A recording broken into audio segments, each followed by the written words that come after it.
The Appalachia forest sank into darkness as the red moon rose, staining the leaves and earth with a fiery shade of blood.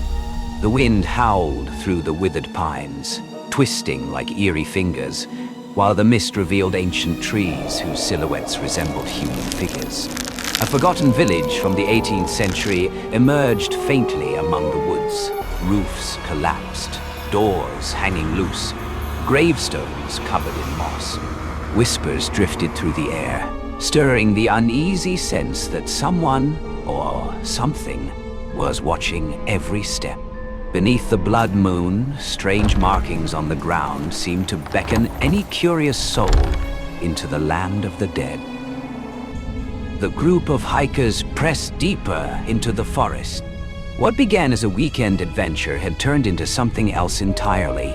GPS signals had vanished, and paper maps proved useless under the dense canopy. Daniel, their leader, scanned the surroundings with a trembling flashlight. A thin veil of mist wrapped around their legs, twisting into distorted human shapes. Heartbeats, quickened by fatigue and fear, pulsed in rhythm with the shrill cries of insects in the night. They pushed through ancient trees, until, half hidden by thickets, the village appeared. Roofs caved in, walls rotted, windows shattered. The damp earth beneath their boots was thick with roots, and with footprints, strange ones that belonged neither to man nor beast. Daniel crouched, touching the soft soil, and found deep claw marks, as if something had been digging. The air carried a stale mix of mildew and long-burned smoke, forcing the hikers to wrinkle their noses. The village seemed abandoned by time itself. On cracked walls, faint images lingered, drawn in charcoal or dark red ink. Overlapping circles, crooked crosses, and warped human figures. Daniel's flashlight swept across them, and a chill ran down his spine. The silence was so absolute that even their breaths sounded magnified, echoing in the wilderness. Scattered graves appeared around the village, stones mottled with moss, carvings worn thin by centuries. Yet their shapes were unsettling. Many stones stood upright, carved with twisted faces, mouths frozen open in a scream. The sight halted the group in their tracks. Daniel realized something strange. Every grave was turned toward the village center, where the blood moon shone directly on an empty square. The sky darkened further. The red moon climbed higher, bathing everything in its crimson glow. Daniel raised a hand to stop the group. The air seemed to shrink, the wind whistling through broken roofs in a ghostly chorus. A chill rippled from the nape of their necks to their toes, rooting them in place. They decided to set camp at the edge of the village, knowing each step beyond might awaken something unforeseen. As they built a fire, the moonlight flickered through the cracked roofs, glinting off rotting wooden statues, twisted human shapes as if watching. Daniel's eyes darted around, widening. A strange sensation crept over him. This was no ordinary abandoned village, but a place suspended between present and past, where curses from the 18th century still lingered.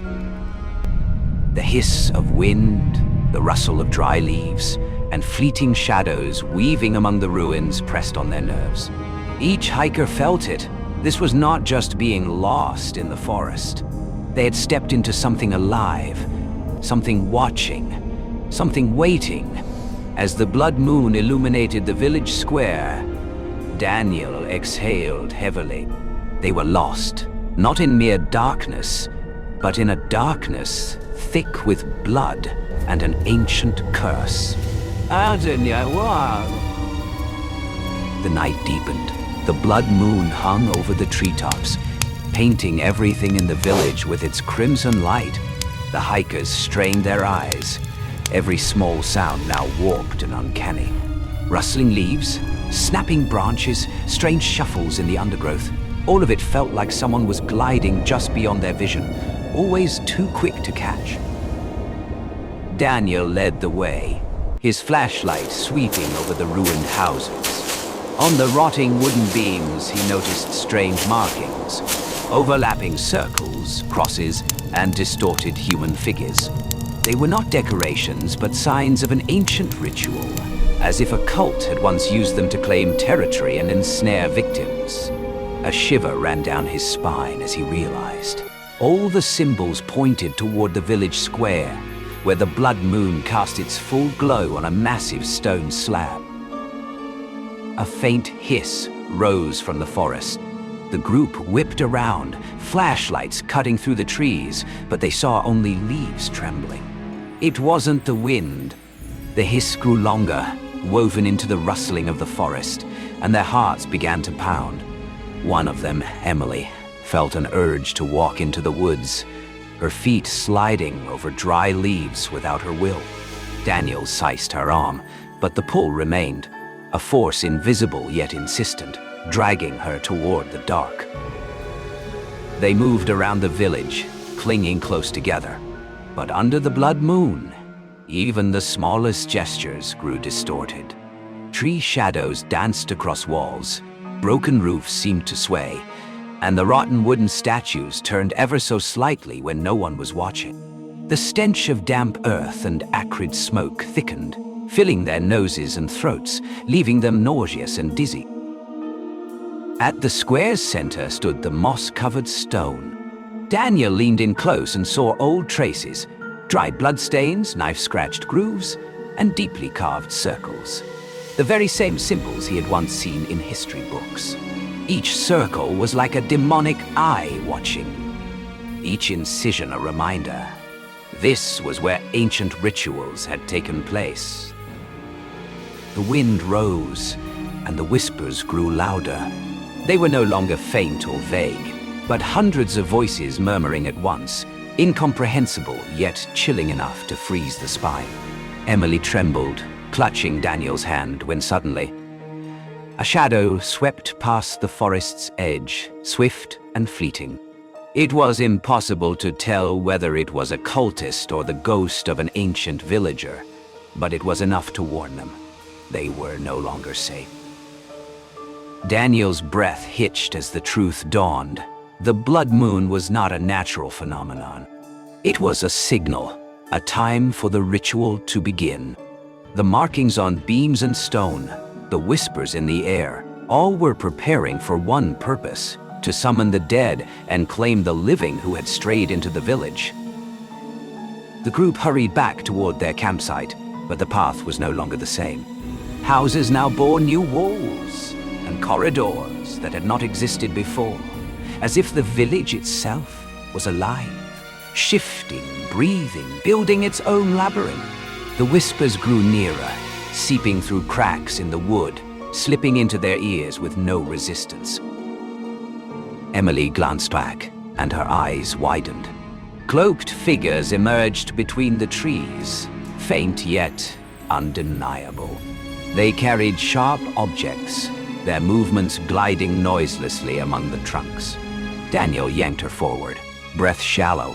Every step pressed by the terror that slowing down even once would mean a cultist's hand reaching for them. That night, none of them slept. They sat huddled around the dim fire, listening to the wind and the whispers. Every sound carried an unspoken warning. They had stepped into the domain of the Blood Moon Covenant. And as the crimson light bathed the village, one truth grew undeniable. The ritual was about to begin. There was no turning back. Every step forward would be a step into the living darkness, where the blood moon shone on horrors waiting to rise. None. Inni. The red moon hung high, bathing the abandoned village in a light the color of blood. The forest was so silent that even the rustle of leaves thundered, while whispers seeped from the crumbling walls, now sharp and clear, hundreds of ancient voices murmuring at once. The hikers froze in the center of the square, each step feeling hunted by invisible eyes. From the edge of the forest, shadows emerged. At first, faint and fleeting. But then, clearer. Figures in dark cloaks, clutching sharp objects, glided among the trees without sound. They did not shout, did not rush forward. They moved calmly, as though they already knew every action their victims would take. Daniel pulled Emily and Mark close, his flashlight trembling over the square. On the stone slabs, old blood had dried thick, circles carved deep into their surface. Each mark seemed to radiate a supernatural pulse, breathing life into the empty air. Collapsed beams now sprouted phantom silhouettes. Corridors bent and twisted, reshaping the ruins into a living labyrinth. Every step became uncertain, every exit unreliable. The cultists formed a circle around the square, their steps steady, hands raised in ritual. Daniel realized they were not merely worshipping. They were preparing a rite to summon the ancient villagers once struck down by plague, buried in the earth, and now to turn lost wanderers into sacrifice. A drumbeat sounded, not struck by human hands, but resonating from deep within the ground. And with it, the dead rose. At first faint, half flesh and half smoke, they staggered slowly from graves scattered across the village. Faces twisted, eyes rolled white, mouths opening to chant a song not of this world. Under the blood moon, their bodies turned translucent, bleeding crimson as their limbs jerked like living statues of demons. Emily screamed as one spirit stepped forward, each footfall cracking like shattered glass. Daniel held her close, but there was no escape. Every house, every path bent inward, pulling them back into the square. The labyrinth shifted, breathing with the will of the cult. Whispers filled the cracks of the walls, no longer vague but clear. Come to the blood moon. Join the song. Mark bolted toward a stone slab, hoping to hide. But the moonlight struck him full on, painting his body in crimson. The spirits surged. His limbs stiffened, locked as if bound by unseen chains. Each step of the dead sent tremors through the ground, echoing with cracks that pierced the silence. Mark screamed, but his voice was swallowed by the chorus of hundreds of spirits. Daniel and Emily darted along the square, desperate for an escape. Yet, the blood moon twisted reality itself. Walls shifted. Fallen beams stood upright. Paths bent into loops. The village had come alive to imprison them. Wooden statues turned their faces, eyes glinting like living watchers, tracking every move. Their breath and heartbeat became part of the eerie hymn. At the square's center, an altar appeared, stone slick with moss and dark stains, as though it had always been there, waiting. A cultist lifted Mark and laid him upon it. The old blood on the altar blazed anew under the moonlight. Daniel cried out, rushing forward, but Emily dragged him back. Instinct screamed survival, but the pounding drums, the whispers, and the endless chant swallowed them whole, driving them to their knees in terror and exhaustion. The horror swelled. More spirits crawled from graves, slipped from broken rooftops, and poured into the square. Their bodies warped under the red glow, limbs twisting, mouths stretching, blood oozing not as liquid but as streams of glowing crimson glass. They were no longer human. They had become the living symbols of the ritual, the chains that bound the cult to its ancient curse. Daniel's breath caught. They were no longer outsiders. Every step within the village had bound them closer to the rite. If they escaped, they would be trapped in the labyrinth forever, woven into the eternal hymn of the blood moon. Emily and Daniel pressed themselves against the shadows of the trees, seeking escape, but each step dragged them backward, as if the air itself pulled them in. Mark's weakening screams melded with the chorus, and in that moment, Daniel understood. The Blood Moon Covenant did not merely summon the dead. It transformed the living into instruments of the unending hymn. The blood moon flared over the square, lighting the twisted faces, warped limbs, and deformed bodies that stood like grotesque statues. Daniel and Emily stumbled back, their hearts hammering. They no longer knew which step meant survival, and which meant sacrifice. The air itself exploded with crimson light and the sound of the song, pulling them into a vortex of terror, unlike anything the cursed village had ever seen. Wodinama Dewa. The blood moon lingered in the sky, stretching the night into something no sane mind could fathom. Cold wind screamed through the trees, scattering dry leaves like brittle paper. Moonlight filtered through the branches, casting long, warped shadows across mossy ground. Everything pulsed with the rhythm of the drums from the square, a beat not born of human hands, but of some ancient creature stirring awake. Daniel and Emily raced through the village paths, desperate to avoid the stares of the risen villagers. But the village was no longer fixed.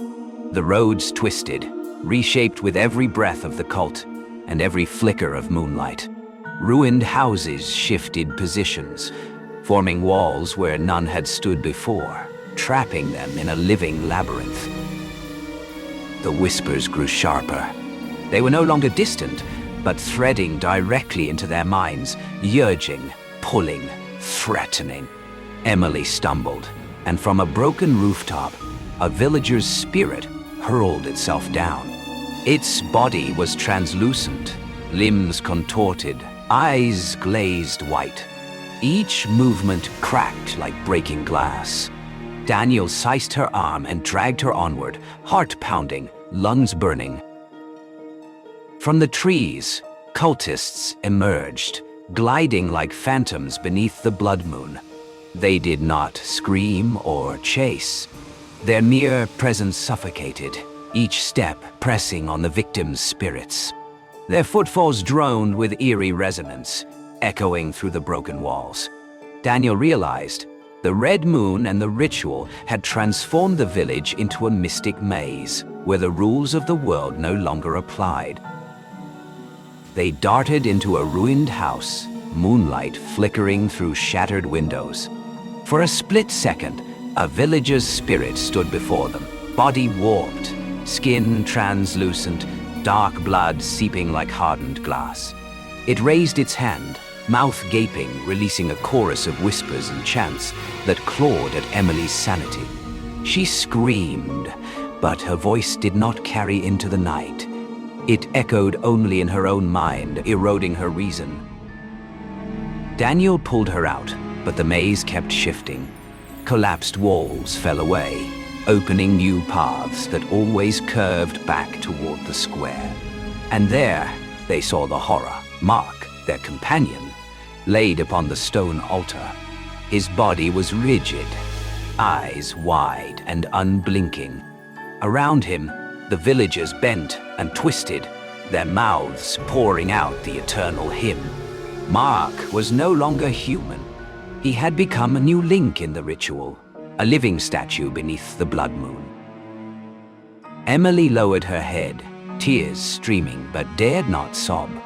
The moonlight illuminated every gesture, as though the choir could sense weakness. Daniel dragged her behind the stones, searching for an escape. But the crimson glow shifted shadows, turning paths into traps. The villagers rose from graves, slipped from rooftops, closing in slowly, relentlessly. Each step cracked like glass shattering. Every scream was swallowed into the hymn's endless void. Daniel's chest tightened with realization. Escape was futile. The labyrinth and the song had already claimed them. Amid the chaos, Emily spotted a moss-covered stone. etched with circles and sigils like those from Daniel's ancient maps. Perhaps a key, perhaps a way out. They rushed to it. Daniel pressed his hand against the icy surface, a shock rippling through his body. But the cult closed in, dark cloaks stretching long in the moonlight, preparing for the next sacrifice. A villager's spirit lunged, claws raking the earth like splintered glass. Daniel and Emily hurled themselves down another path, barely avoiding its touch. The hymn thundered, the cracks reverberated, time itself dissolving into the rhythm. They realized the cult and the spirits hunted not only their bodies, but their minds. With every faltering step, their limbs grew heavier, their will eroded. After endless hours of running through the living maze, they found themselves atop a stone outcropping, overlooking the square. The blood moon burned brighter than ever. The hymn still rang. The villagers' twisted forms swayed with the cultists, all circling the altar. Daniel's breath shuddered as the truth crystallized. Everything obeyed an ancient law. Unless one of them was taken or willingly given, a sacrifice, the moon would never set, and the labyrinth would devour them whole. Emily trembled, meeting Daniel's eyes with despair. Their hearts thundered. The cracking footsteps of the spirits grew closer, each sound a reminder. Time was gone. The hunt had not ended. It had only begun, and the blood moon still blazed above, staining every step within the nightmare labyrinth. The blood moon still hung high, glaring down upon the cursed village like a monstrous eye. The living maze of ruins held Daniel and Emily tight, each step dragged back, each breath echoing in the endless hymn. The cracks, the whispers, the haunting chorus of the ancient villages wove together into a relentless symphony of horror. Mark was gone, claimed by the cult, his body rigid, his scream devoured by the void. Daniel caught a glimpse of him upon the stone altar, his skin translucent, crimson blood hardened like fractured glass. A chill sliced down Daniel's spine. He knew then, fate had caught them. Without a sacrifice, there would be no escape. Emily pulled Daniel through the twisting paths, but the blood moon warped every ruin into an unending labyrinth. Spirits emerged from rooftops and graves, moving slowly, but with certainty, limbs bent like living statues of demons. The cult stood in a circle, hollow-eyed, their synchronized steps pressing forward, driving the survivors toward the altar. Emily collapsed upon a stone, eyes wide with dread. She knew there was no escape. The drums and chants swelled, dragging body and soul into the ancient hymn. Daniel clutched her, heart hammering, every ounce of strength and will slipping away into the crimson void. Then the spirits lunged. Emily was seized, her body stiffening, skin turning glass-like, blood congealing into crimson crystal. Her limbs twisted as she let out a silent scream. Daniel roared, pulling against the supernatural force, but it was useless. Emily became another living statue beneath the blood moon, her eyes wide, forever locked into the unending chorus. Daniel staggered back, crushed beneath the invisible weight pressing on his chest. He knew the truth. He could be next, or he could escape, doomed to carry the memory forever. Instinct drove him toward the forest's edge. He ran through the shifting maze, the ruins twisting behind him, the crimson light searing every shadow. But the blood moon spared no one. Every tree, every wall seemed to reach, dragging him back into the song. At last, Daniel burst free of the village.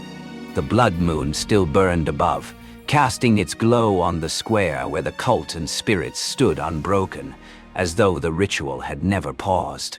He turned back and realized the curse remained whole. Those who entered could only leave as sacrifices, or as haunted remnants of what they had seen. He fled into the forest.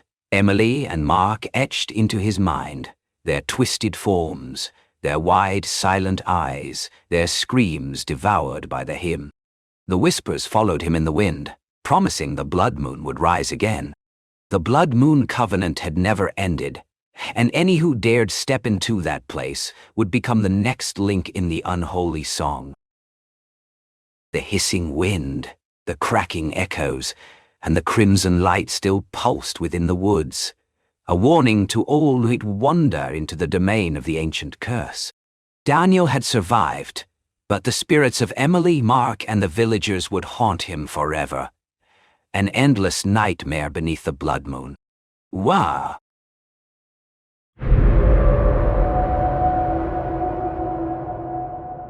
St. Aurelius Hospital, once a Civil War era asylum, now lies in rusting ruins deep within the forest. Locals still whisper of the head doctor, a man more obsessed with human skin than with life itself. He believed that skin was the key to preserving an immortal soul. When the hospital finally closed, his spirit remained, wandering the cracked hallways to continue his experiments. Those bold enough to enter speak of walls, lined with shriveled skin masks, dried and grotesque, as if a collector still prowled the darkness, adding to his ghastly gallery. The early autumn wind swept through the forest, rustling the dry canopy like whispers guarding secrets buried for over a century. Clara tightened the straps of her backpack, eyes fixed on the leaf-strewn path that led to the abandoned hospital. St. Aurelius loomed ahead like a colossal corpse. Brick walls mottled and cracked, roof tiles collapsed in jagged gaps, and rusted iron gates gaping open like rotting teeth. She wasn't alone. Ethan walked silently beside her, eyes fixed on an old map he had found in the library. Marissa trailed behind, flashlight beam jittering as she muttered curses about mud sticking to her shoes.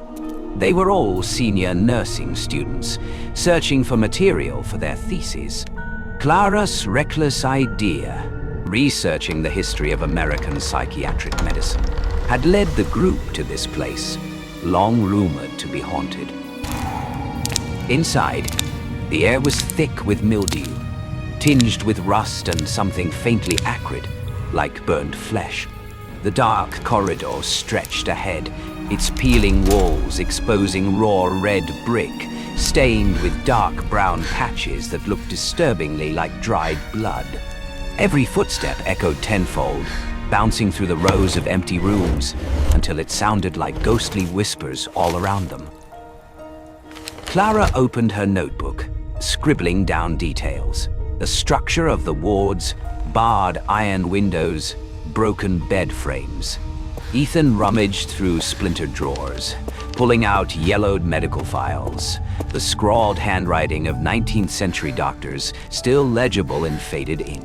Marissa stood transfixed before a crooked painting, the rotting canvas barely holding the shadow of a face. They ventured deeper, descending a fractured stairwell to the basement. The temperature dropped sharply, their breath condensing into pale mist. A heavy door hung half open, its tarnished brass plate bearing the words, "Research Room." Ethan pushed it, and the hinges shrieked in protest. The room revealed itself like the remnant of some horrific rite. An operating table stood at the center, its surface scarred with deep gouges.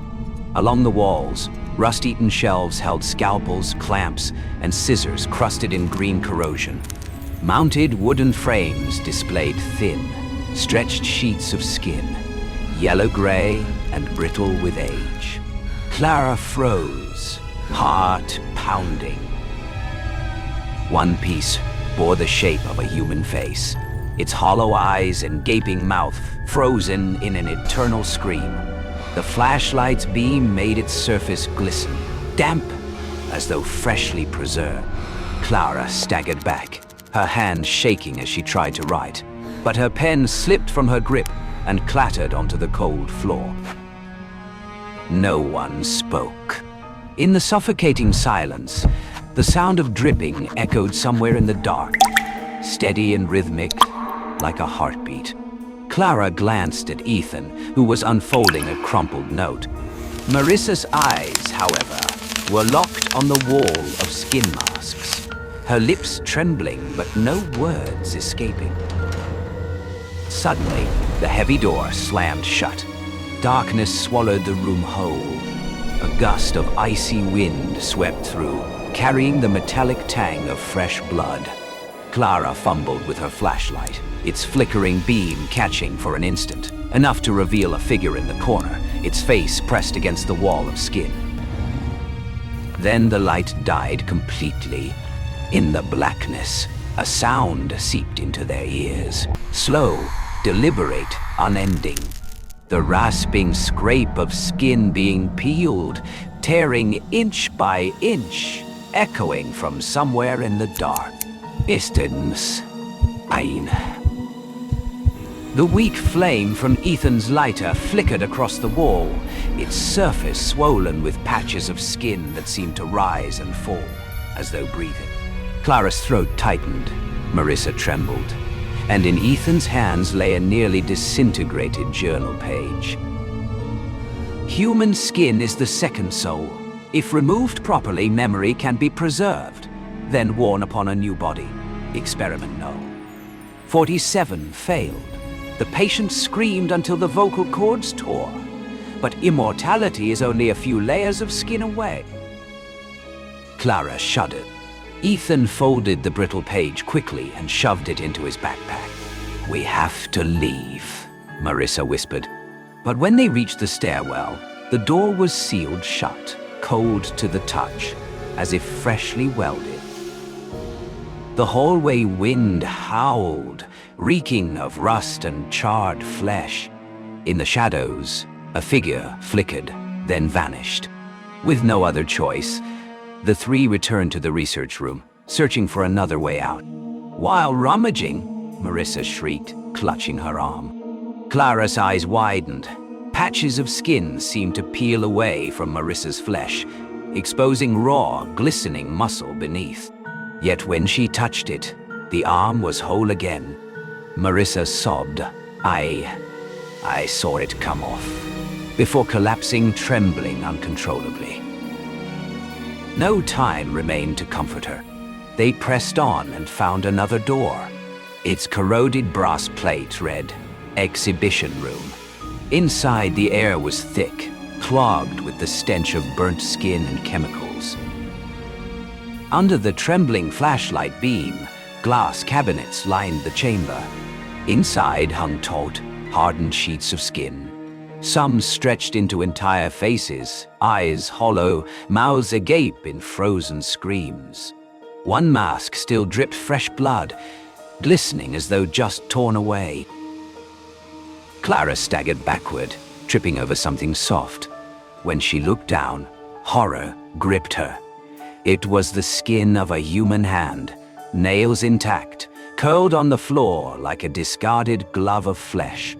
Marissa gagged, retching, then bolted into the hallway, her footsteps echoing through the dark. At that moment, the flashlight flickered, then went out. Darkness consumed the room. A sharp sound pierced the silence, the scrape of a scalpel sliding through flesh. Sharp, slow, methodical, endless. The coppery tang of blood thickened, suffocating. The door slammed shut behind them, sealing them in blackness. Clara pressed her trembling back against the wall, and in the silence that followed, she heard it, something moving closer. Heavy, slow, dragging behind it a trail of wet, glistening skin across the tiles. In the suffocating dark, the sound shock.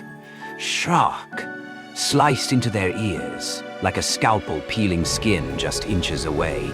Clara held her breath, trembling as she fumbled with her flashlight.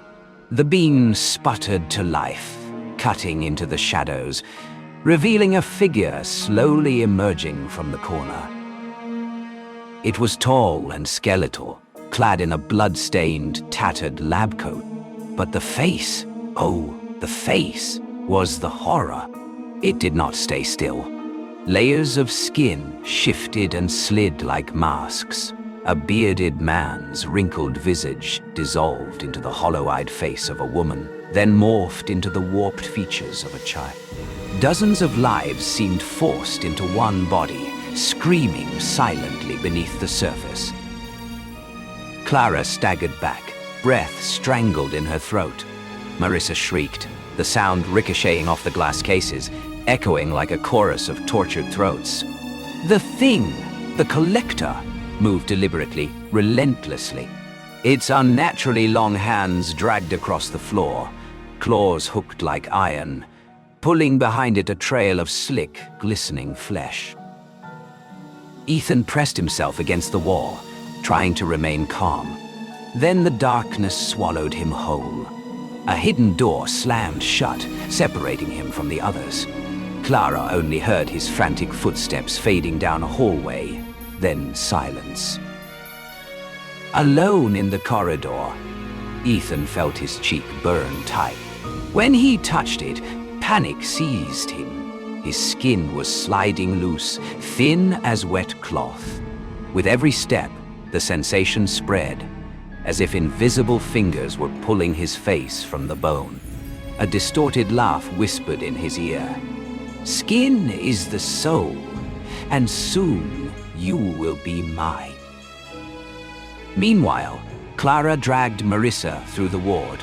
The hospital beds were no longer empty. Twisted figures sat slumped, their faces replaced by crudely stitched masks of foreign skin. One convulsed, its neck twisted backward, eyes bulging white, mouth sewn shut.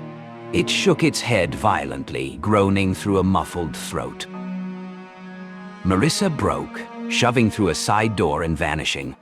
Clara was left alone, trapped among the half-living patients. Each face was wrong. One bore stretched belly skin over its skull, an eye bulging through a stitched navel. Another hung upside down, its jaw agape, tongue not its own. Clara forced herself forward, but when her flashlight swept the hall's end, her blood froze. Ethan died. He was crucified on the wall. Steel hooks rammed through his skin, arms spread wide like a broken marionette. His flesh was pulled taut, peeling from his body, dangling in strips soaked through with blood. Ethan's eyes stared wide, lips trembling, but no sound came out. Clara screamed. From behind him, the collector stepped into view. Ah! Its long fingers pressed against Ethan's chest, drawing a delicate line. Instantly, his skin split open. Blood spilled as flesh was folded back like the pages of a grotesque book. Ethan arched in silent agony before falling still.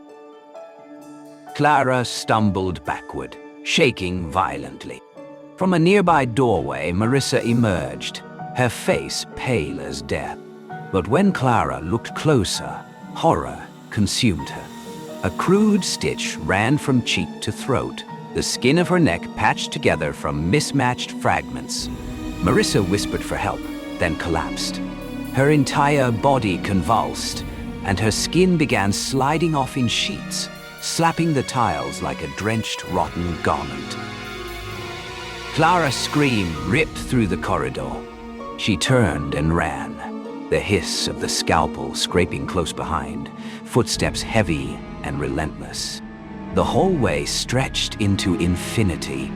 Every door opened into another skin gallery, faces hanging in rows, hollow eyes tracking her as she fled. She slammed into a metal door. It burst open, throwing her inside. Her flashlight flicked back to life, illuminating dozens of faces stretched across wooden frames. Some still twitched, lips trembling, whispering faint words. Clara realized with a jolt of terror. She had entered the living gallery, and the collector was still watching, ready to claim her as the next piece in his eternal collection. Clara collapsed to her knees in the middle of the room, breath ragged and shallow. Her flashlight beam swept across towering wooden frames, each one stretched taut with human skin like grotesque canvases. Some faces still twitched, lips moving in silent whispers, their hollow sockets staring into endless dark. The air was thick with the metallic stench of blood and the chemical tang of preservation. A sharp crack sounded behind her. Clara spun around. Marissa was crawling into the room, her body twisted unnaturally. The skin on her back had peeled almost entirely away, clinging loosely like a shredded coat. Blood streaked in rivulets, raw flesh glistening beneath. She lifted her head, eyes pleading, though only a strangled wheeze escaped her throat. With trembling hands, she reached toward Clara, just as her entire skin slid free, collapsing onto the floor with a sickening slap, limp as a serpent's shed husk. Clara covered her mouth, tears streaming. What remained of Marissa, her blood-red, trembling body, twitched only for a moment before going still forever. Then the light vanished, eclipsed by a massive shadow. The collector had arrived. He loomed over her, his face shifting endlessly, his grotesque hands clutching a gleaming scalpel. The whispers filled the room, a chorus of countless throats. Skin is the soul. You will complete my collection. Clara stumbled backward, pressing herself against a wooden frame. A stretched face upon it suddenly opened its eyes. Its lips moved, whispering, "Run, now," before falling silent forever. The collector slashed the air, his blade slicing across a nearby hide. Blood spattered, spraying the grotesque canvas. Clara screamed, darting between the frames. His heavy footsteps thundered behind her, strips of skin dragging wetly across the tiles. She tripped over a fallen crate that burst open. Inside lay dozens of half-sewn masks, grotesque and unfinished. Clara snatched a bottle of chemicals from the pile and hurled it. The liquid splattered across his shoulder, sizzling. Smoke hissed. The stench of burning flesh filled the air. The collector roared, the sound shaking the chamber walls, but he still advanced. Desperation surged through Clara as her eyes caught a steel door in the far corner, locked with a rusted padlock. With all her strength, she smashed her flashlight against it. The metal cracked with a sharp snap, and the door swung open. Just as the collector lunged, Clara forced herself through the narrow gap and slammed the door behind her. A blood-curdling scream echoed through the hallway, rattling the walls. Clara collapsed on the floor, trembling violently. Behind her, pounding fists hammered the steel, each blow shaking the frame. She knew the door would not hold for long. Her time was running out. The final confrontation with the collector had only just begun. Whoa! Wow! Clara forced herself upright in the narrow corridor, her body drenched in sweat and blood. Behind her, the pounding grew fiercer, the steel door rattling violently, each strike like a death knell. She staggered forward, her footsteps echoing hollow in the darkness. A wide chamber opened before her, ashen, cracked. At its center stood the old hospital incinerator, its gaping mouth rusted but still heavy with the scent of ashes. Clara understood. This was the only place where it could end. The steel door burst open. The collector surged inside, towering, his patchwork body glistening. The faces stitched into his frame, screaming in unison, eyes bulging, mouths yawning wide. The scalpel in his hand gleamed like a predator's claw. Clara backed away, hands groping against the incinerator until they closed on a heavy iron pipe. She clenched it tightly, bracing herself. As he lunged, she swung with all her strength. The pipe crashed into his face with a sharp crack, tearing loose a flap of skin and exposing charred bone beneath. He roared in fury, but he did not stop. She was thrown to the ground, the scalpel slicing across her shoulder, hot blood spilling down her arm. He pinned her, his rancid breath washing over her. 100 voices hissed in her ears. Your skin will remain here forever. In desperate panic, Clara's eyes caught a dented gasoline can beneath the incinerator. She clawed it toward her, dousing him in its contents. He laughed, a dry, rasping sound, eyes shifting through countless faces. But when Clara flicked Ethan's battered lighter, the flame erupted, consuming them both. Fire roared. Clara rolled aside, her skin searing, the stench of burning flesh suffocating the air. The collector screamed, an unholy bellow, his body engulfed, sheets of skin dropping like smoldering paper. Staggering, he toppled into the incinerator's maw. Flames devoured him, the many faces twisting, collapsing, until nothing remained but black smoke. The chamber shook. The ceiling split, dust raining down in choking clouds. Clara stumbled through a side door, each step a battle against pain. Behind her, the roaring faded into silence, leaving only rising embers. When she finally stumbled outside, dawn had broken. St. Aurelius loomed in the distance, its walls glowing red from fire. Clara collapsed onto the grass, her chest heaving, gulping the frigid morning air. But then, her skin prickled.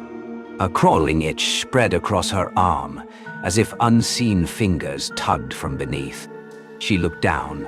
Only a burn mark, charred and raw. Clara shut her eyes, whispering to herself that he was gone, consumed by the flames. Yet deep within her flesh, she felt it, a memory smoldering, a presence that had never truly left. The collector still lived, etched into her skin.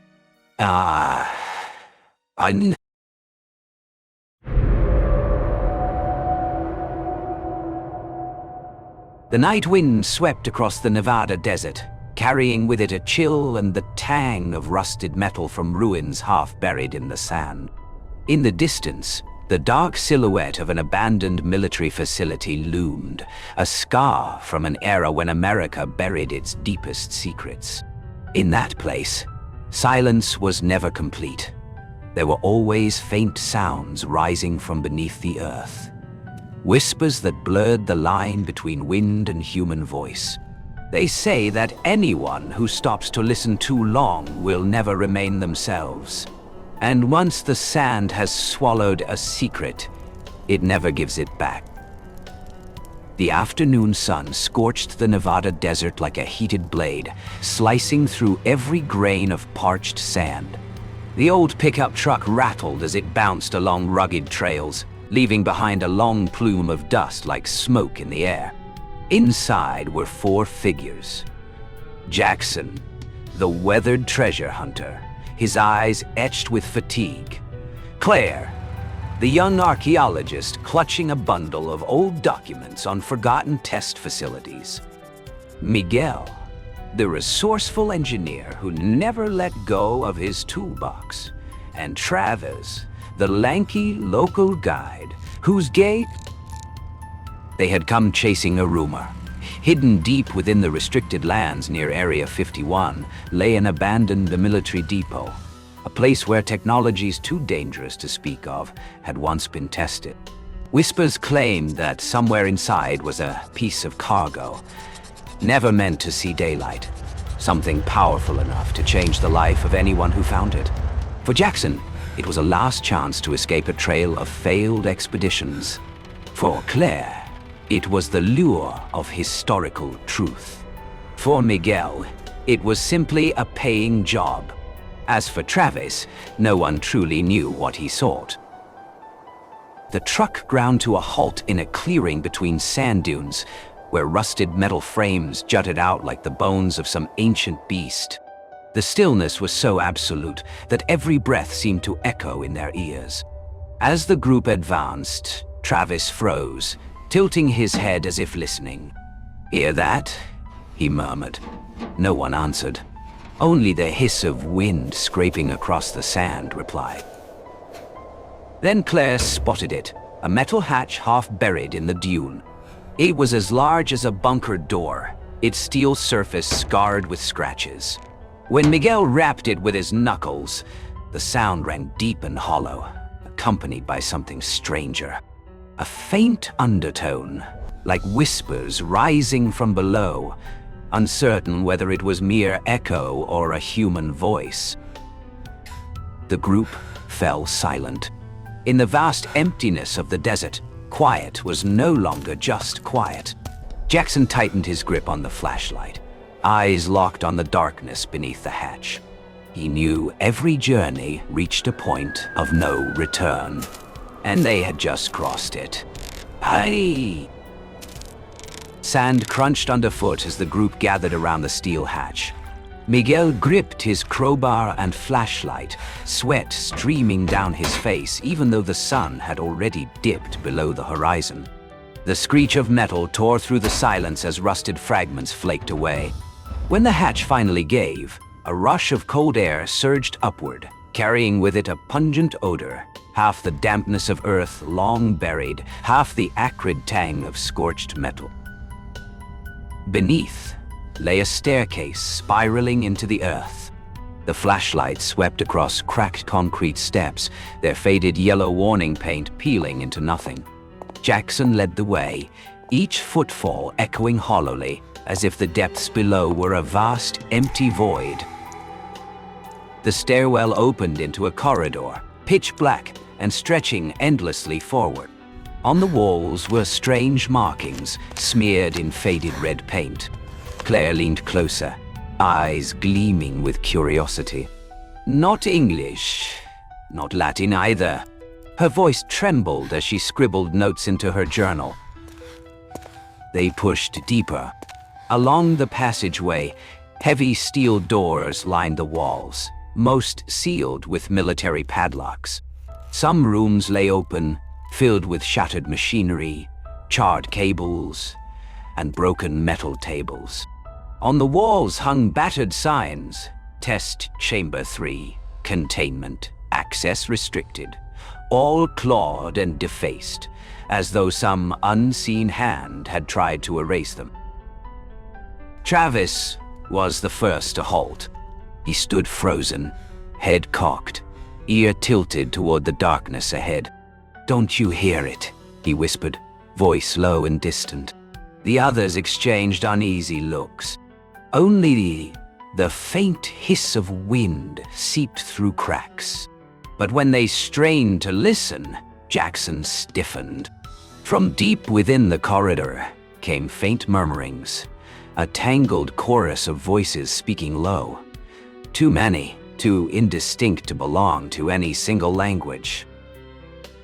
Claire clutched her ears, her face pale. It's inside my head." They pressed on, the whispers growing sharper with each step. At the corridor's end, a massive circle loomed against the wall, a structure of metal fused into concrete, its surface etched with hundreds of symbols, part machinery, part incantation. Broken components jutted outward, exposing charred wires and blackened steel. Miguel stepped closer, pressing his hand to the surface. The metal was ice cold, but almost instantly he recoiled, gasping. I heard it. It said my name. No one had time to respond before the atmosphere shifted. The whispers swelled, multiplying. Dozens, hundreds of voices speaking all at once, rising from beneath the ground. Dust rained from the cracked ceiling, the floor trembling faintly as if something beneath was stirring. Jackson grabbed Claire and pulled her back, his heartbeat thundering in his chest. He realized then what they had done. This hatch had never been just a military door. It was a seal, and they had just broken it.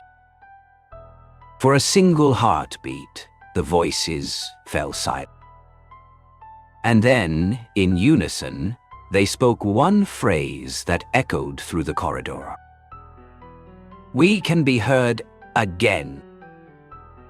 The air in the bunker shifted sharply. Cold wind surged from the depths, carrying the stench of rotting earth and the metallic tang of rust. Flashlights flickered, and the darkness seemed to breathe. Jackson led the way, his steps heavy, weighted by dread. The whispers no longer came from afar. They pierced straight into his mind, calling his name in 100 voices. Men, women, children, all merging into a dreadful chorus.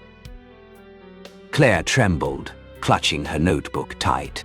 Shadows in old military uniforms drifted past her, faces warped, eyes hollow, skin sagging like melting wax. They did not touch her, but the stench of scorched flesh churned her stomach. Suddenly, Travis halted, lips moving soundlessly.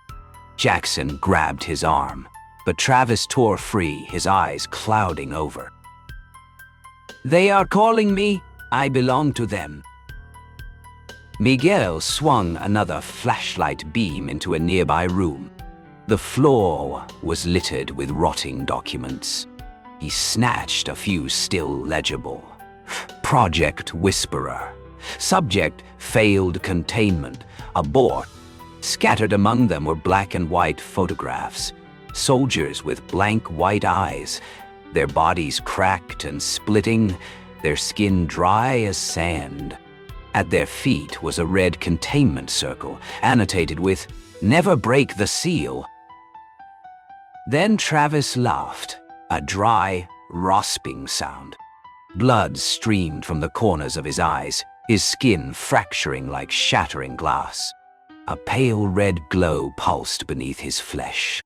When he lifted his head, his eyes blazed like twin shards of a blood moon. Claire screamed. Jackson seized her hand and pulled her away. Travis did not chase with footsteps. He glided, his voice echoing through the corridor walls. "Don't leave me. We are one." The three of them fled down the corridor, but space itself twisted. Paths bent, doors vanished, sand trickled from the cracking ceiling. Claire froze, staring at the walls.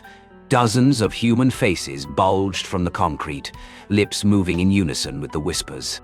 They writhed, then melted, leaving only swirling black hollows. Miguel suddenly clutched his chest, gasping. Black veins crawled across his skin, spreading like wildfire. He howled, but his voice warped, merging with the chorus.